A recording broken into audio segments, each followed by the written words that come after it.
We already know about the most popular, well-known football league in the world. But how do you get there? How do you become one of them? How do you get the chance to show what you can do on the biggest stage of American football? Well, I could tell you the way, but I'd rather share with you my story on how I got drafted to the NFL. I'm a 6'1" quarterback from Texas, rounding up my senior year in high school. And right now, I'm a 4-star with a lot of D1 offers, and I decided to commit to Penn State and will be heading there at the conclusion of this game. But so right now in this game, you can see me struggling, getting interceptions and throwing incomplete passes. After that game, immediately I got to campus, I started training with 2 other teammates, and the dude you see here is Darren Collins, a 5-star wide receiver who also committed here from Florida. And between me and him, we are looking to turn Penn State around for the better. And it starts with our first college game. We went to Florida for our first game, playing against the Florida Gators, and we were down by 8 in the second quarter. But things would change as Darren Collins would start us off with a 74-yard touchdown. But Florida would tie the game, and Darren would keep getting those yards, bringing us closer to the end zone. We are still barely in the third quarter, and Darren has already racked up about 200 yards in his debut. We couldn't score on that play as Florida's defense turned up in the third quarter. But right here, I would find Darren Collins, and he would take the ball all the way to the end zone from the 40-yard line. We got a stop on Florida, and I continued to give the ball to my favorite target as he would sprint down the field and take it home for the touchdown.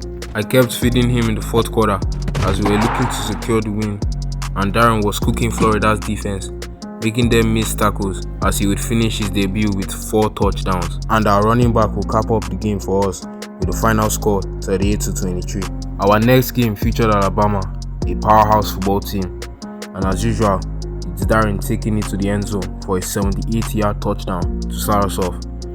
We will get a stop on Alabama, and I'll get my first rushing touchdown of my college career as we were beating Alabama 14-0 in the second quarter. Me and Darren's connection on the court is starting to become a threat to teams around the nation, and we showed it against Alabama even though our defense was doing most of the work. Me and Darren had led this team to the win, and right here I would show my first college interception, but it was only up from there. Me and Darren got back to cooking, and Penn State is looking like a very good team early in the season. At this point, Darren and I are regarded as the best freshman duo in college football, the best quarterback to wide receiver connection in the country. But after our sophomore running back joined us mid-season after returning from an injury in the off-season, we started to utilize the run game a lot more.